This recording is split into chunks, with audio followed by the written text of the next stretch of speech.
Dear students, today we will discuss the topic of risk management for sustainable growth and rural prosperity. This is a very important topic, and under this lecture we will first introduce you to the topic, then we will tell you the scenario, then what is knowledge based risk management, then intervention based risk management, and then the strategies, important government interventions, then insurance cover based risk management, the NAIC, then crop insurance, what are the types, then crop insurance benefits, then history of crop insurance, pilot projects which were earlier completed, and National Agriculture Insurance Scheme presently being implemented, weather insurance, pilot projects on rainfall insurance, and then farm income insurance, livestock insurance, package insurance, and the other small measures like price support measures, market intervention scheme, price stabilization fund, commodity markets, contract farming, etc. And finally we will conclude with the way ahead and we will sum up the discussions. So we will start with the introduction, and till now everybody would have understood that agriculture is a high risk profession because it is open to nature forces. Fields are open for everything, rain, wind, etc. And management of risk in agriculture, it is not a single disciplinary thing. We have to take into account lot of disciplines, and it should not be confused with the agriculture insurance. The agriculture is a critical activity. We have already told you that it is important for food security, and further debate is not required in this subject. And if we will not manage the risk, it will threaten the livelihood of the farmers, and if we will ignore them, then it will affect our food security and it will affect the rural development also. Now one can ask, when risk starts? Actually it starts from the day when farmer takes a decision to grow a particular crop, and it continues till he gets cash for the produce from a trader or a person who buys it. The risk associated with the agriculture, they are of two types. One is manageable and another is non-manageable, or it is to be managed by a insurance cover. And risk can be managed by several things. If it is a manageable risk, it could be agronomic practices, it could be distribution of the risk, it could be hedging of the risk, or finally an insurance policy. The properly designed risk policies and risk management packages, they will encourage the farmers so that farmers can use the resources optimally. They are encouraged to do the farming.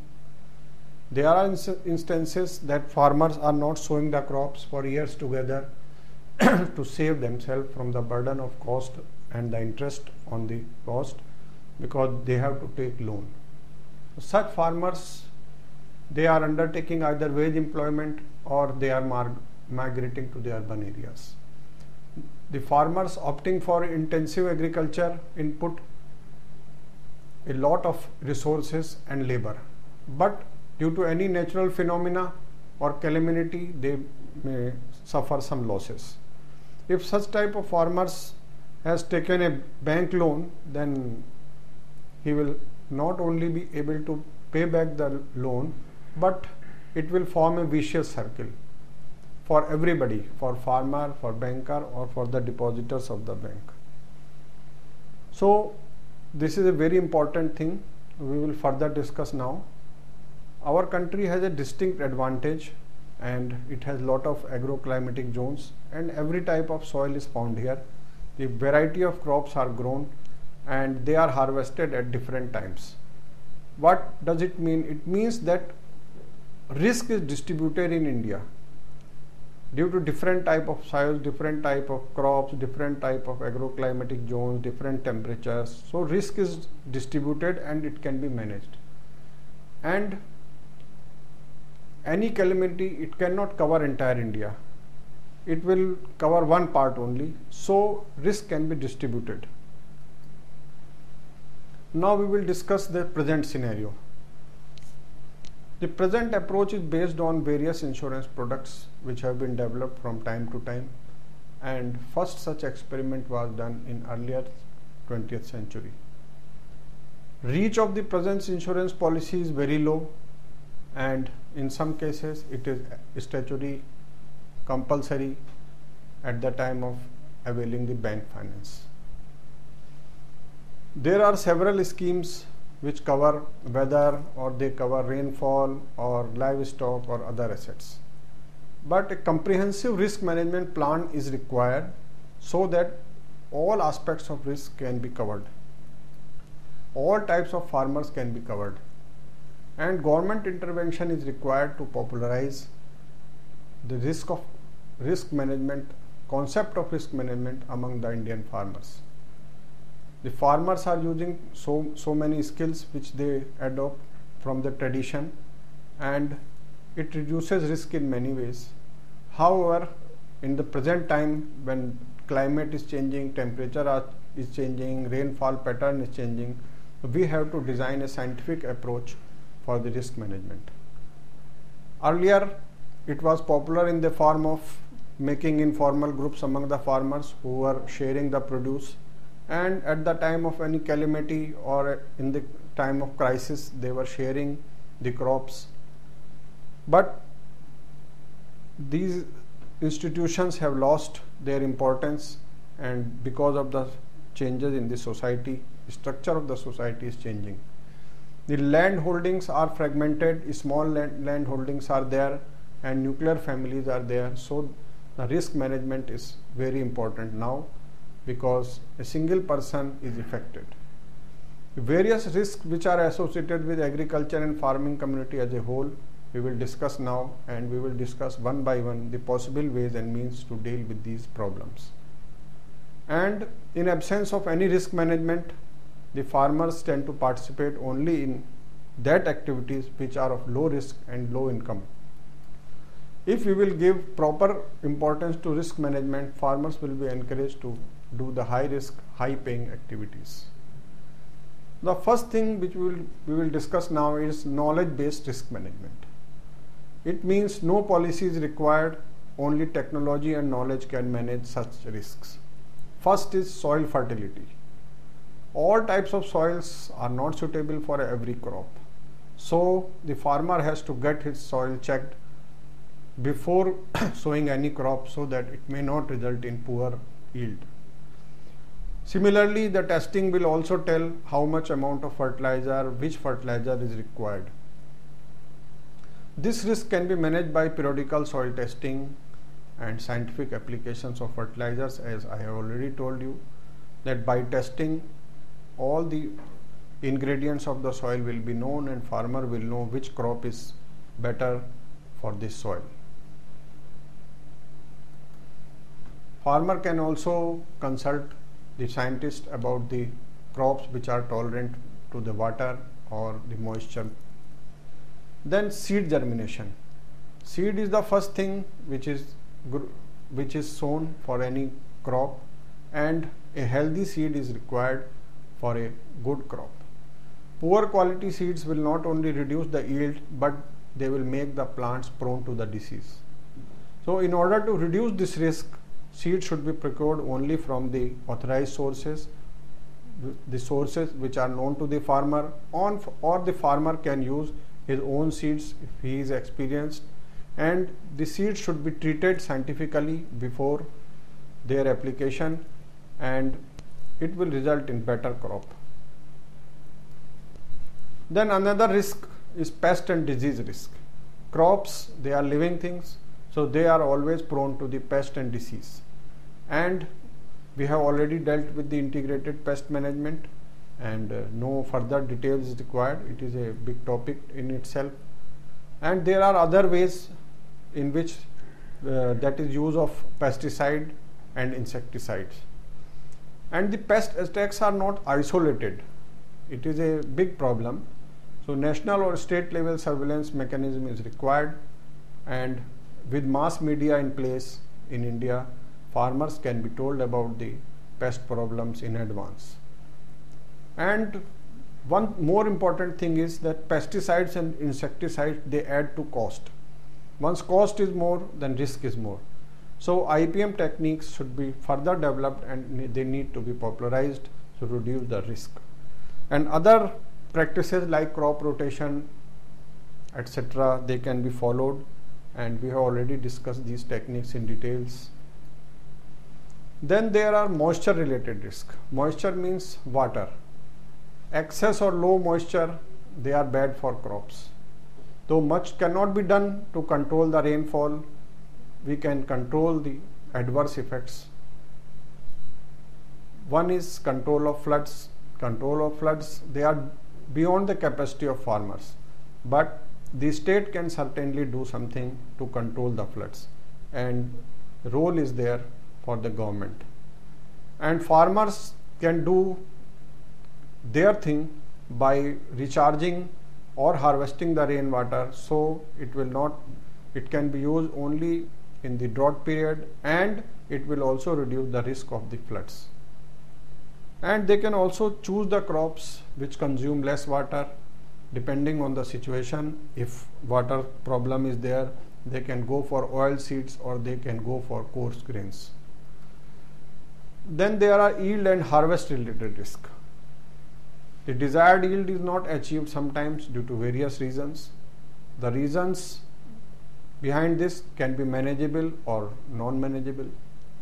It could be proper and timely supply of fertilizers, and sometimes they are not under the control of farmer, like high temperature, suddenly hail, high winds or rains.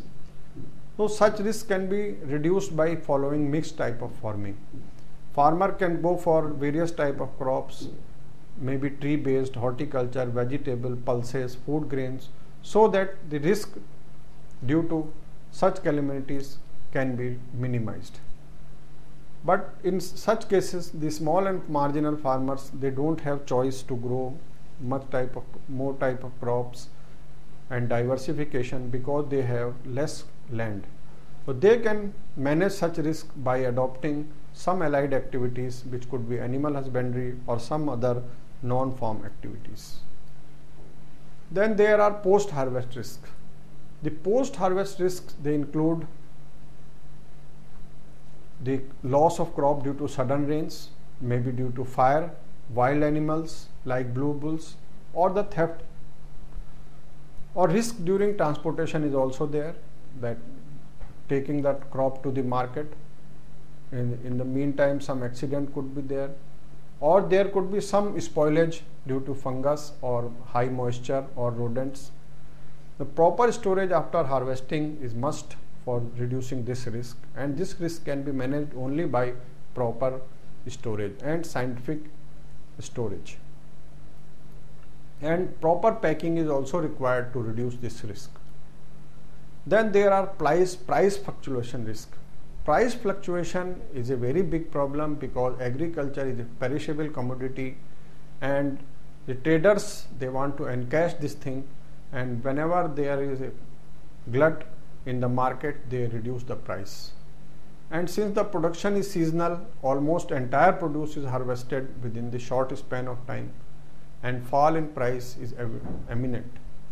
Storage facilities like cold storage, rural godowns, or even household storage, it can reduce this risk. And other ways are also there, like contract farming or forward trading, which we will discuss in detail. Then there are intervention based risk management. The risk which can be managed by intervention. It means the risk which cannot be managed by farmers, they require intervention. And such risks are reduced with the help of either by government or some voluntary organizations. Some local methods have been developed by farmers over a period of time, that is share or transfer or hedging of the risk among themselves without intervention. Then the risk which can be managed by the agencies, intervention of various agencies, we will discuss now. First is financial and credit risk. Most of the farmers are availing finance from formal or informal sources, maybe from banks or from the local traders. And as you know, production cycles are very long in agriculture as compared to other activities, and they get 2 or 3 incomes in a year if they go only for the agriculture.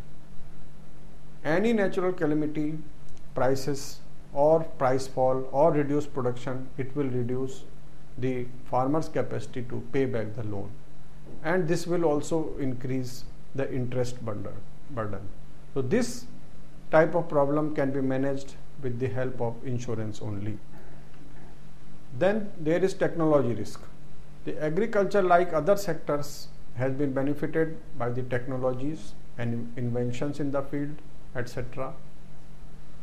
The long-term impact of technology cannot be assessed in a short period, and sometimes the damage due to adoption of a particular technology is known after some time. We are now aware of the various problems due to green revolution, and as such lot of problems have occurred due to technologies adopted during green revolution, and such risks can be managed only by the regulating agencies, and they should allow a particular technology only after knowing the impact in the field. Then there are statutory risks. Agriculture land, produce, input, market and wages all are governed by various laws, and these laws are modified by government from time to time. Agriculture subsidies affect the price of fuel, fertilizer and electricity. Any change in these policies, it will change the farm economics, and it will change the income pattern of the farmer. It could be good or it could be bad for the farmer. Such risks are very common, and they are more common in the high value export oriented crops and activities which are allied to the agriculture, and sometimes such risks may not be covered by the insurance policies. Now there are personal risks. Farmer, like any other human being, he is exposed to various type of personal risks. It may be accident or it may be disease. And the shift towards nuclear families from joint family is increasing this risk. Earlier, this risk was hedged by some other family members or members of clan who were supporting each other.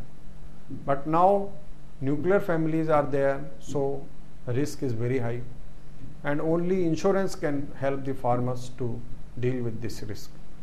And government can do something for the poor farmers by subsidizing the risk or health risk related insurance policies.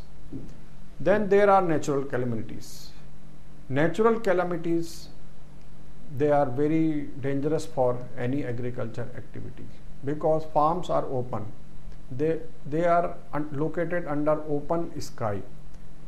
Only in few cases like mushroom or other high-tech crops, the farms are located in the polyhouse.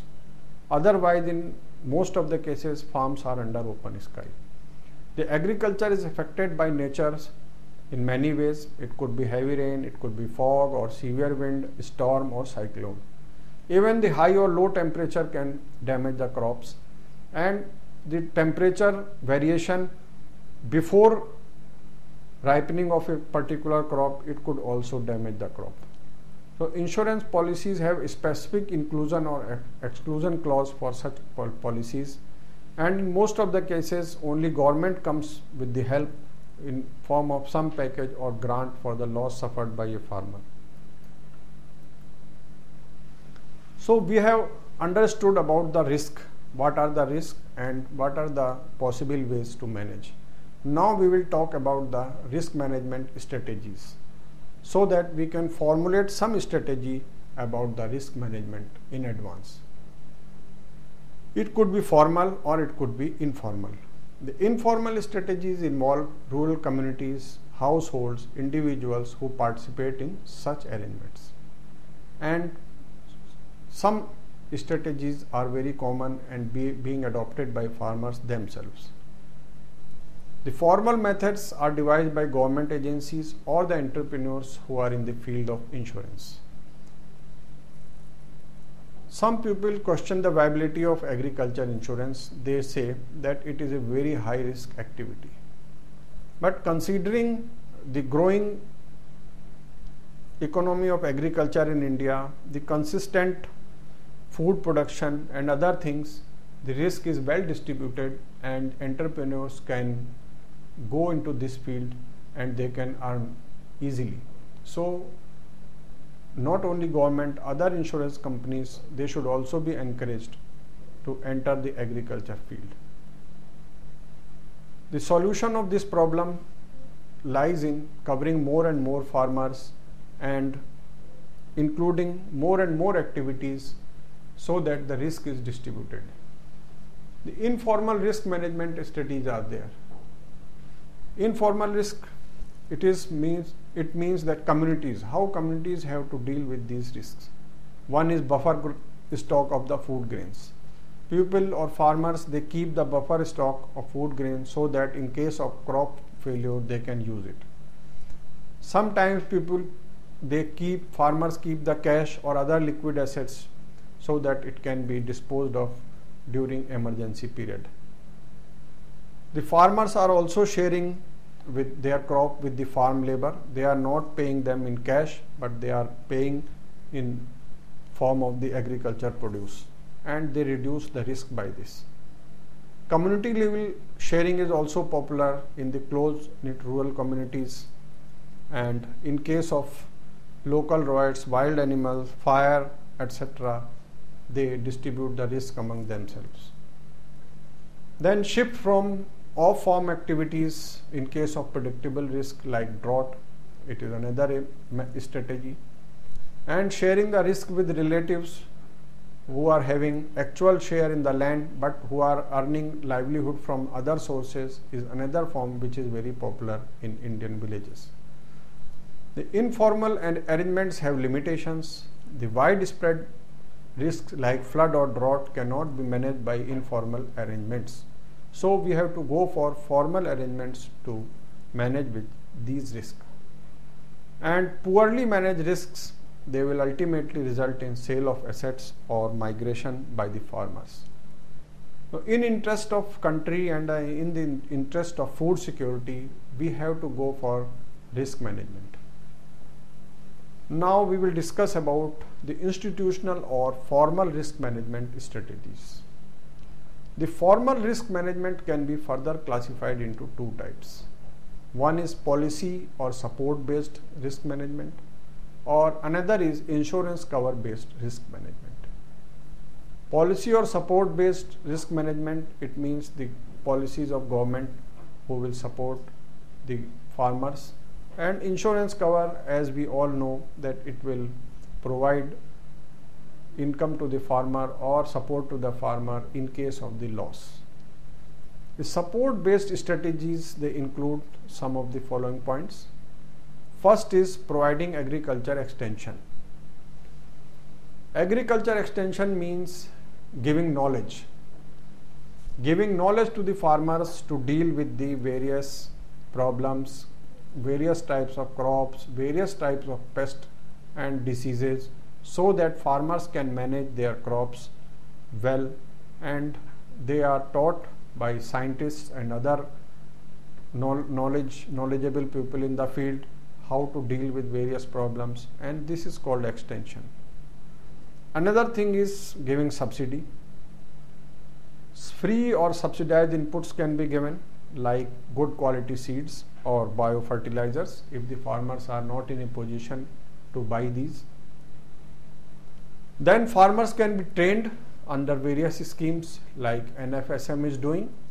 National Food Security Mission is giving training to the farmers for managing the risks and crops, and infrastructure can be developed by government for providing direct or indirect support to the farmers. As we know that a developed infrastructure always reduces the risk. Farmers, they have many sources of income if the infrastructure is developed, and they have reduced risk in case of any crop failure. They can go for alternative employments, and the marketing risk is also reduced in case of good infrastructure available. The government can also subsidize the credit to rural people, and it can reduce the credit risk. And minimum support price regime, it is also a part of ensuring farm income, but it is also criticized that minimum support price becomes minimum paid price by the traders. Various government departments of central and state government, they are also running programs to directly or indirectly support the farmers or the allied activities to minimize the risk. Some important government interventions we will tell you, because various methods have been adopted for helping the community and compensating the farmers. Now we will discuss some of them. Reduction or suspension of land rent. It means the land revenue which is payable by farmers, it is suspended. Or cancellation of accumulated agriculture debt, like rural and agriculture debt relief scheme. Then relief from the calamity relief fund. Calamity relief fund is a central government fund, and national calamity contingency fund is also there, which is used from time to time. The debt relief scheme was also criticized by some of the people, but it provided relief to lot of farmers. Then we will discuss about insurance cover based schemes, where risk can be managed by insurance cover. Agriculture insurance, as you know, it follows a complex mechanism, and it is different from other type of insurance like life insurance or general insurance. Risk distribution among the people of the same area is narrow because of calamities. Calamities affect the widespread areas, and law of large number is not applicable in such cases. The risk distribution is possible only if various agroclimatic zones and various type of farmers, various types of crops, they are covered by the insurer. So coverage is very important for risk management in agriculture. Then independent risks like fire, wild animal, poor quality of input, they can be managed better with the traditional approach of insurance. Statistical data related to crops under various conditions and soils is difficult to generate, which create the difficulties in fixing premiums and compensations. As we know that India has widespread types of lands, different type of crops. So doing experiments under various soil conditions, various moisture conditions, weather conditions, it is very difficult. That is why there are some problems in agriculture insurance. The other school of thought is there which says that once a farmer is fully insured against all odds, yield, market price, etc., then why he will take care of the crops? If he is assured of everything, he will not take care of the crops and he will leave it to the nature. The problem of imbalance in premium will also be there, as only farmers growing high risk, high value crops, they will tend to take the insurance cover. The high cost of administration is another issue, because agriculture insurance is widespread, the average population of villages is low, and geographical distribution is very high. So the cost of distribution becomes very high as compared to the urban insurance. We will start with the National Agriculture Insurance Scheme.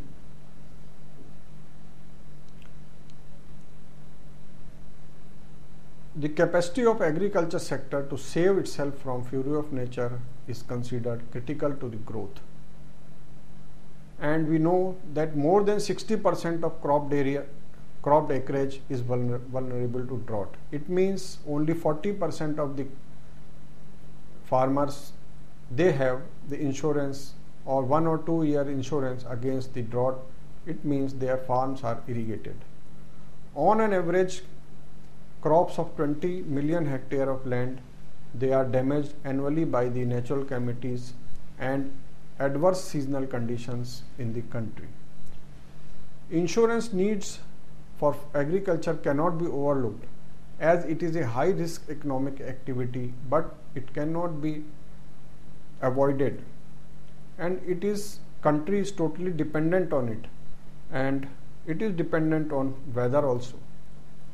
So policies have to be designed very carefully. The idea of crop insurance emerged in India during the first early part of the 20th century in Mysore state.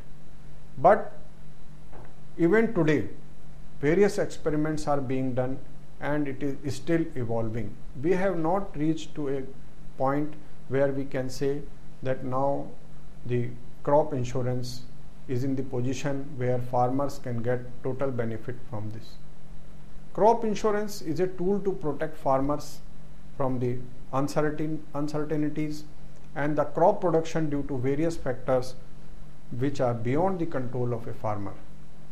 And it is a, you can say it is a mechanism or financial mechanism to reduce the uncertainty, and it will factorize the large number of risks. As crop production is subjected to various type of weathers, large scale damage due to the attack of pests, and crop insurance assumes a very important role.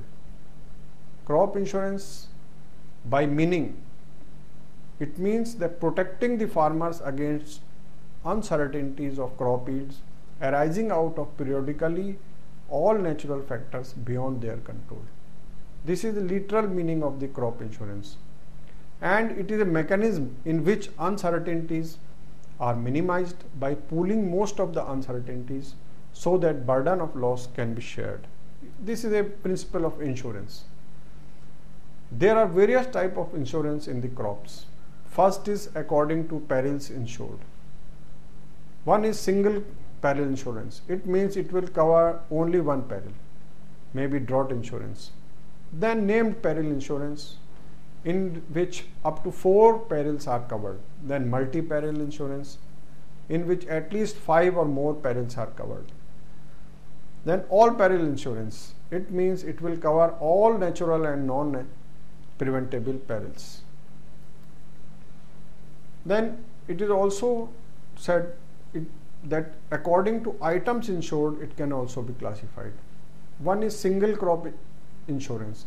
A scheme covers only a single crop. It may be horticulture crop or it may be insurance against hail or frost. Then there is multiple crop insurance. A single scheme covers a host of crops, that is National Agriculture Insurance Scheme. Then according to basis of covering agency. Then basics of covering agency means it could be public insurance like government run schemes, or it could be private insurance, means the insurance companies, private insurance companies without any government support, and it could be cooperative. According to scope and application, it could be voluntary insurance. It means farmer has an option to go for it or not go for it. It could be a compulsory insurance like a scheme of government which is compulsory for everybody, like loany farmers who take bank loan. And according to basis of unit size, it could be individual farm basis. It means settlement of claims on the size of plot, and it could be individual household approach. It means assessment and settlement of claims will be on the basis of household, covering all the farms owned or cultivated by a farmer. It could be a homogeneous area approach. Under this assessment and settlement of claim, it will be done on the basis of area, covering the group of farmers growing the crops under similar conditions. And it could be a combination approach, under which combination of farm or farm area based assessment, peril, etc. they are covered. Now we will discuss about the benefits and constraints. What are the benefits of a good agriculture insurance scheme? Overall benefits of a crop insurance are following. First is protection for the farmers against crop loss, and by that too by providing a minimum sum premium.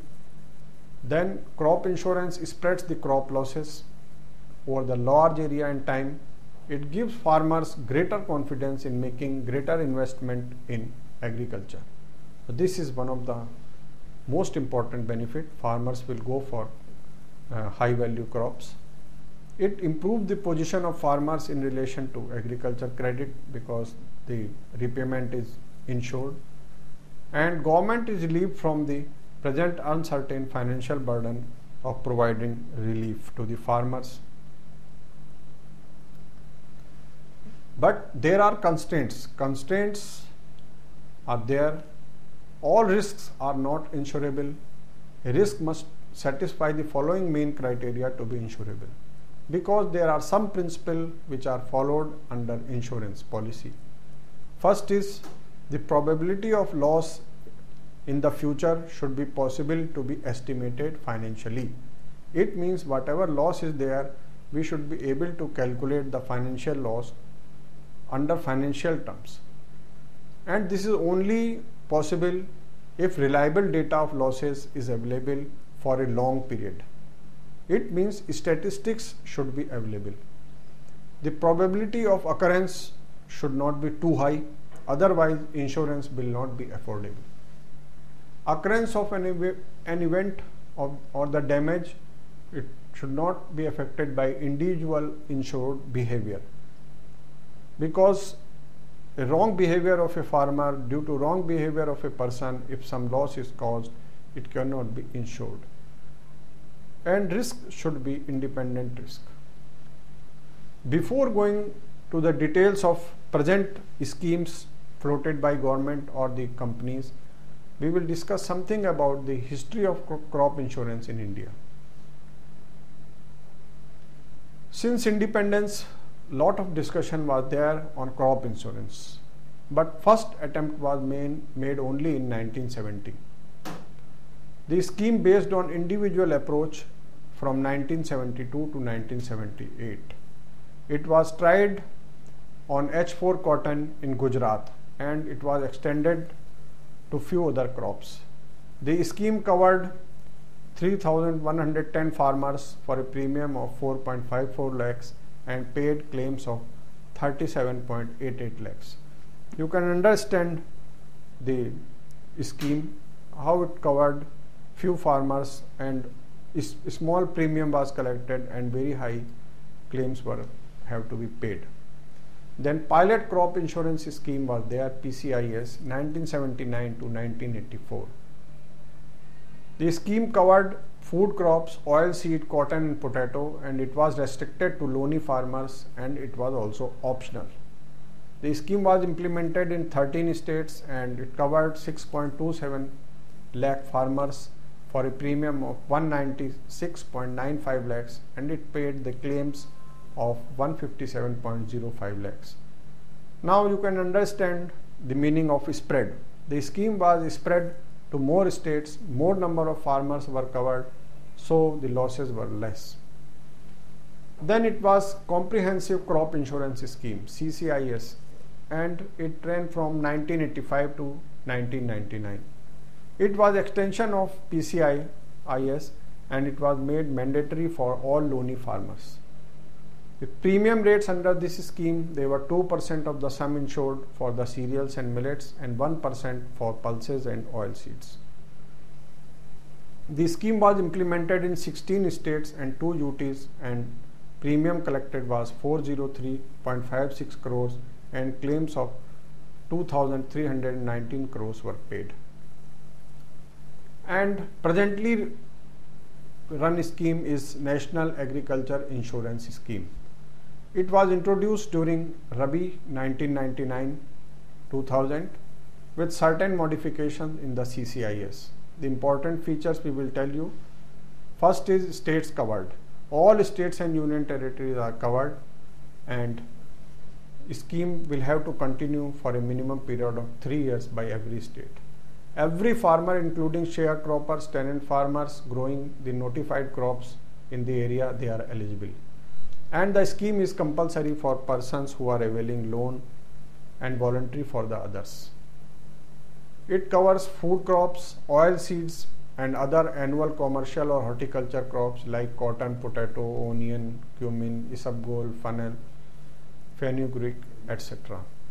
And the sum insured in this scheme in case of loany farmers is the amount of loan availed, which can be further extended up to 150% of the average yield. For non-loan taking farmers, it can be up to the value of 150% of the average yield. Now we will tell you about the premiums. The premium rate are 3.5% for oil seeds and 2.5% for the cereals. For Kharif and Rabi seasons, they are 1.5% for wheat and 2% for other food crops. The rates for annual commercial or horticulture crops are calculated on actuarial basis. Premium subsidy is provided by central government, and for small and marginal farmers it is 50%, and it is shared between state and central government, and government proposes to phase out this subsidy slowly. The approach of the scheme is, we will tell you, the scheme covers losses from the sowing to harvesting and operates on an area approach. And unit of insurance is defined.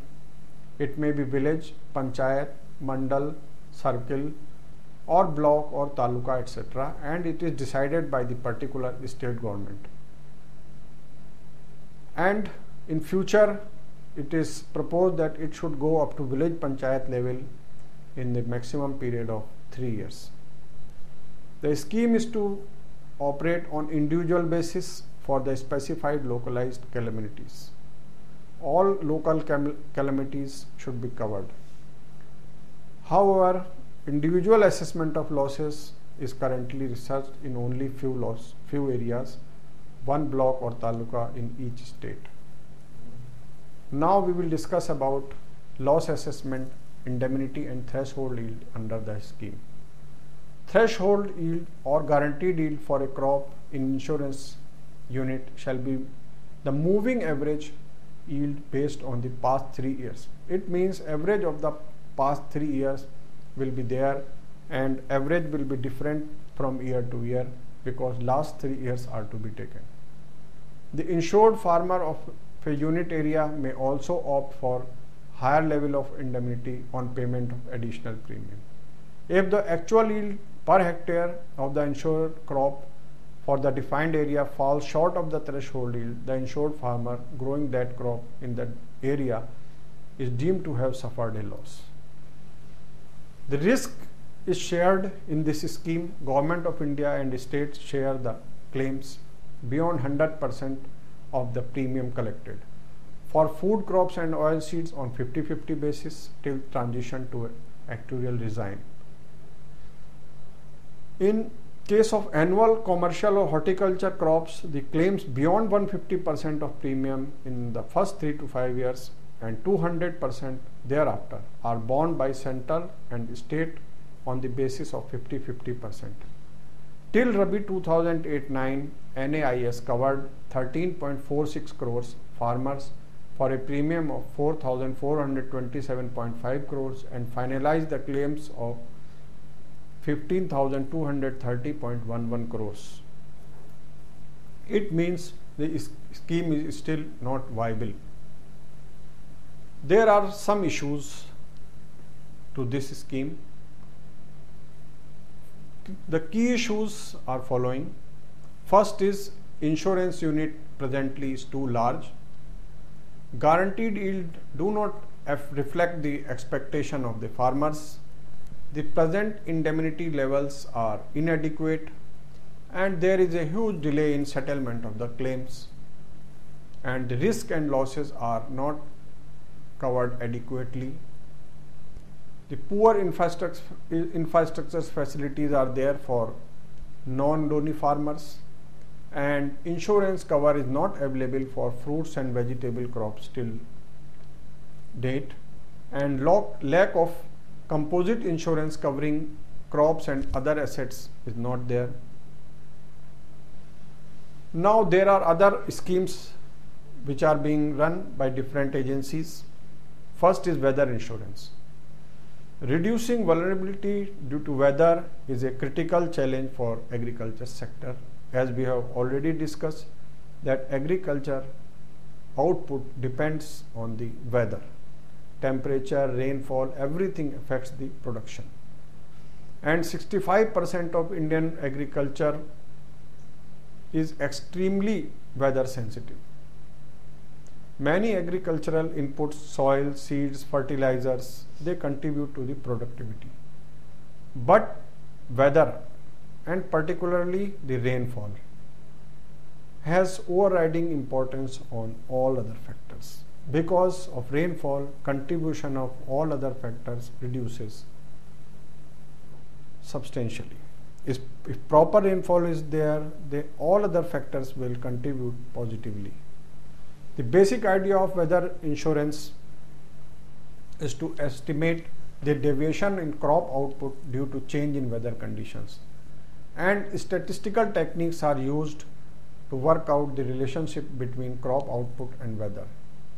And it gives the linkage between financial losses suffered by farmers due to weather variations and also estimates the indemnities that are payable.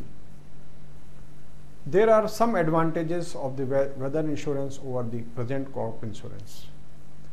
The most important advantages are the reduction in moral hazard, then adverse selection, multiple agencies and their huge administrative cost, lack of reliable methodology for estimating and reporting crop yield, delays in settlement of claims, and programs limited to growers. They were all shortcomings in the traditional crop insurance, and all these can be taken care by the weather insurance. But some limitations are still there which cannot be covered by this. The pilot project is there by Agricultural Insurance Company of India, and it is called Varsha Bima and was introduced in 2004 southwest monsoon period. Varsha Bima provided 5 different options suiting to requirements of the farmers. And Varsha Bima has been successfully piloted by AIC in 20 rain gauge areas across 125 weather stations spread over various states in 2005. Another scheme was launched by ICICI Lombard General Insurance Company. It is a private company and it has launched weather insurance solution for the farming community. It started in 2003 with a small pilot scheme for 230 groundnut and castor farmers in Andhra Pradesh. In 2006, the product was offered to large farmers covering a wide geographical area and crops. The company insured 1,29,440 farmers with 1,51,866 acres of cropped area with the insurance sum of 37 crores. The crops parameter and states covered are soybean for deficient rainfall in Rajasthan and Madhya Pradesh.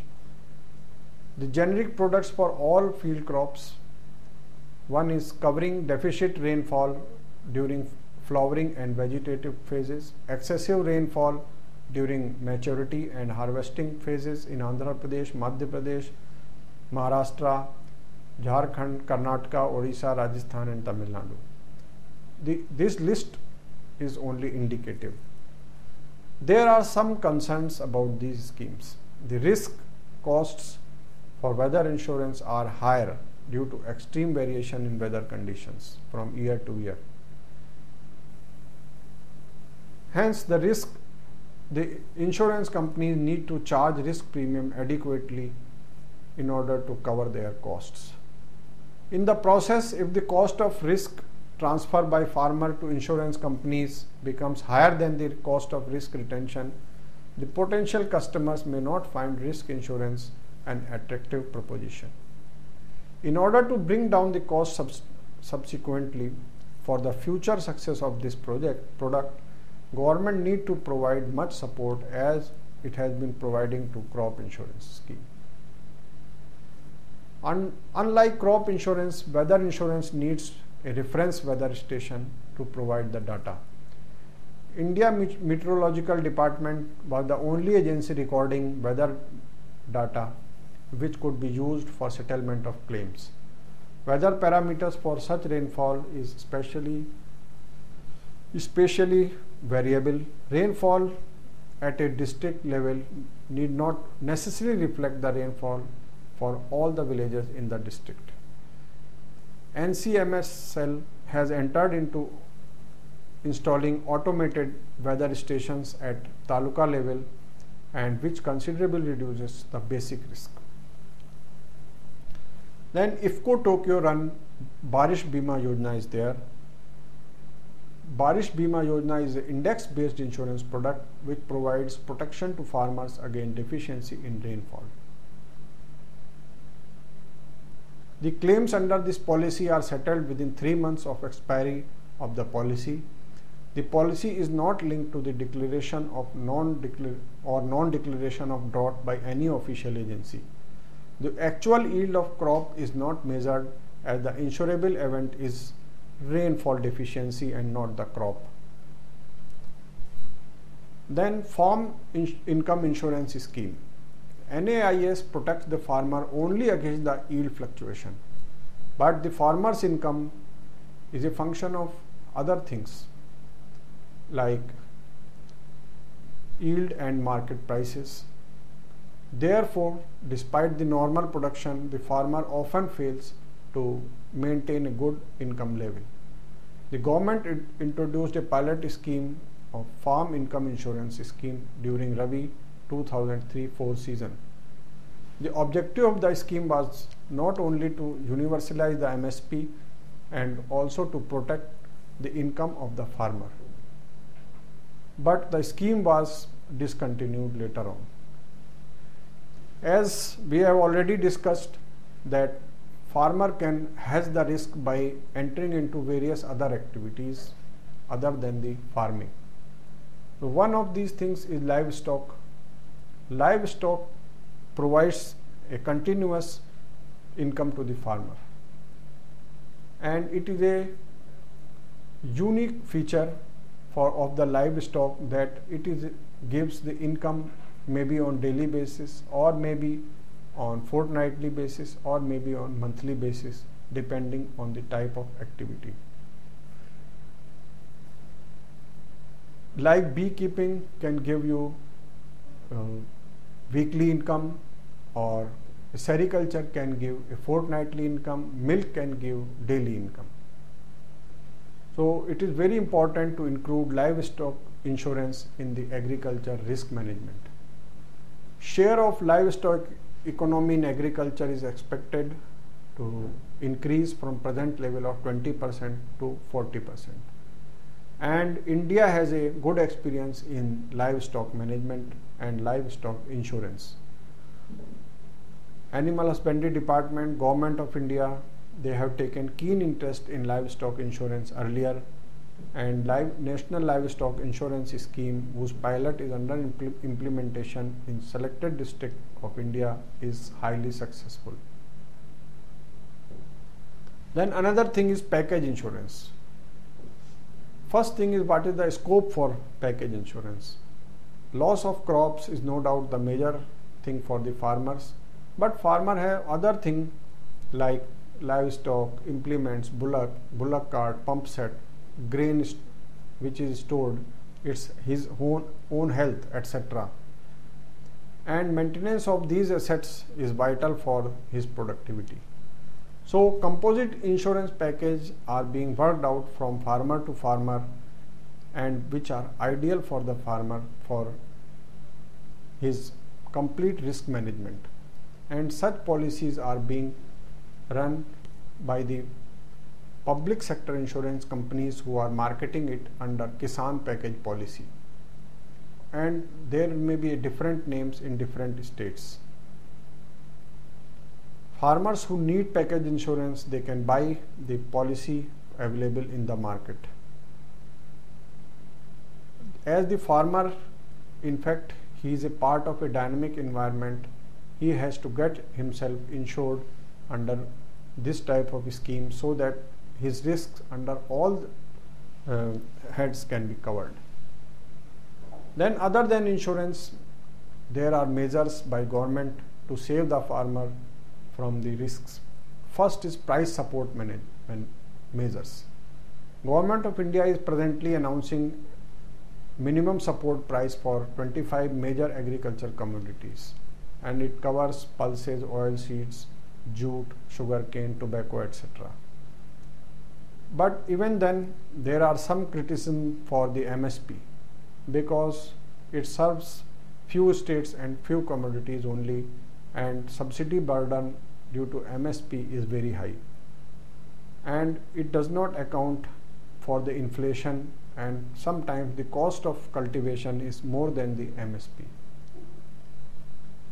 Then there is a market intervention scheme. Central government is implementing this scheme on a specific request from a state or UT government,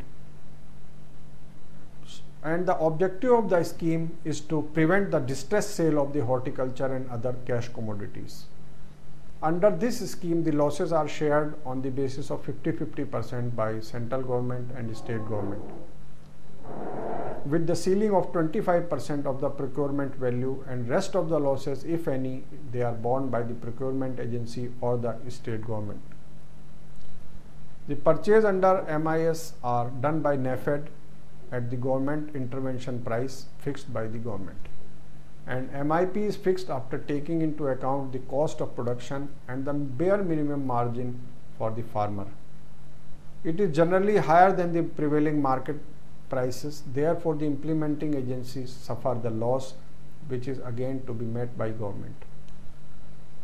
In fact, MIS should be supplemented by NAIS to ensure the fixed income to the farmers and in a situation of undue variation in price and crop damage. In the boom year, farmer will have to contribute rupees 1000 to the price stabilization fund account up to 4 hectares land. In the distress year, the government of India will contribute rupees 1000, and in normal year the contribution will be rupees 500 each from government of India and by the farmer both.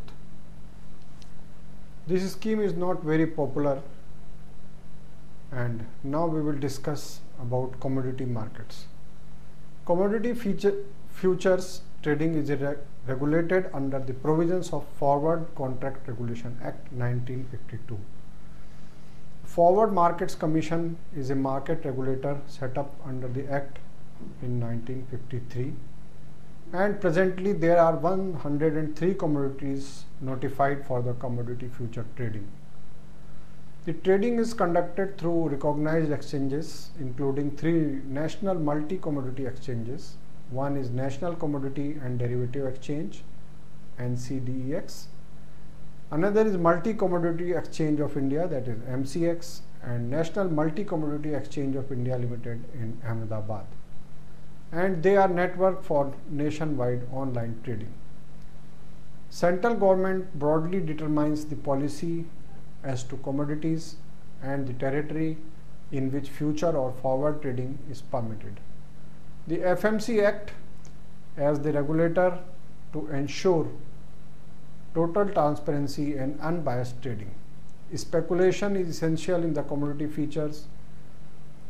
future market for various reasons. However, excessive speculations would distort the functioning of the future market and would result in manipulation of prices. Future markets help farmers in taking pre-sowing and post-harvest decisions.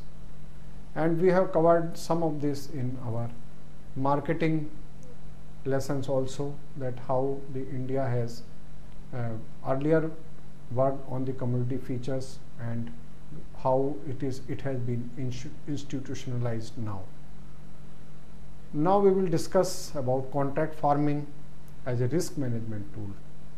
Contract farming is used as a risk management instrument in India only recently. Earlier oral contracts were there, and now the written contracts are being implemented. Proper design of contract can make the contract farming more attractive to the farmers. And at the time of designing flexible form of contracts, combining them with insurance, futures and credit options, the contracts may be more attractive. Education and training on contract farming should be provided to the all players, maybe farmers or maybe persons who are buying the goods. And government should encourage contract farming for these situations through appropriate legislation and facilitation through a demand-driven approach.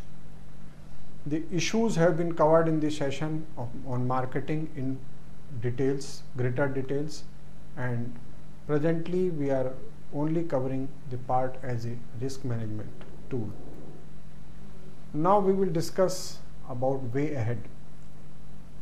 Already we have discussed about the various types of risk management tools, their pros and cons, the costs, the recoveries, the benefits, etc. Risk management is very important for farmers, you know by now, and a complete thought is required to manage the risks in a comprehensive manner and not taking insurance only as a risk management tool. The need of the hour is to reduce the unit of insurance to the panchayat level or even small. If we can go up to family or farmer level, it will be much better. Government support is still required till we shift to the actuarial regimes, and coverage and penetration of the insurance is required. Unless and until more coverage will be there, it will not be affordable. Cross subsidization of the insurance premium is one of the way to reduce the cost, as it was tried in rural telecom services. And more participation from other private players is also required. There are modern tools such as future market and contract farming, and we have to popularize them in India to all the farmers who may be literate or illiterate with various media attractions and media methods. Now we will sum up our discussion. Considering the importance of agriculture and its impact on food security and political freedom, the risk management is gaining importance. The risk management cannot be left to the one or two parameters. It is a comprehensive tool, and apart from insurance, there are other tools which can reduce the risk to the farmers. And if we are able to manage the other things, means other than insurance policies, the burden on insurance policies will be much lower. All agencies will have to work together for comprehensive risk reduction in agriculture sector, and this will result in achieving better productivity and sustainable rural development. Thank you all.